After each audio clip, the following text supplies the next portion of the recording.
Well, Keith, I can tell you, Keith and Ann, I should say, the court papers in this case are sealed, and we are told that means that the investigation continues, which certainly leaves open the possibility of more charges and more arrests. Now, right now, though, it is Joel Matthews who is facing charges for allegedly killing his neighbors, who, as you can see from this growing memorial here on the front stoop of their Binland Street home, they are being remembered by many. 2 counts of murder and 1 count of second-degree arson. 29-year-old Joel Matthews appears in New London Superior Court wearing a hospital gown. He is accused of killing 57-year-old Noel Starback, seen here when he built the bar at Why Not Cafe in New London, and his girlfriend, Sherry Roush. They lived on the first floor of this Binland Street home. Matthews and his mother were on the second floor. Matthews told police he set the house on fire to cover up the crime.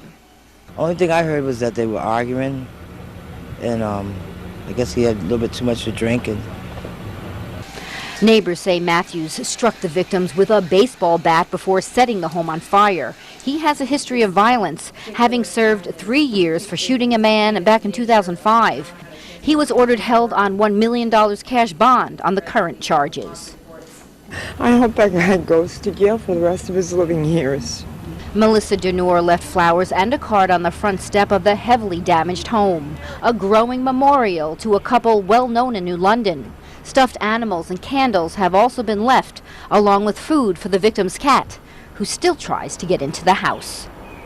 They were just people, they were just struggling to live, and they're just genuinely nice people, and Sherry was, a very good person, and she loved cats, and I love cats.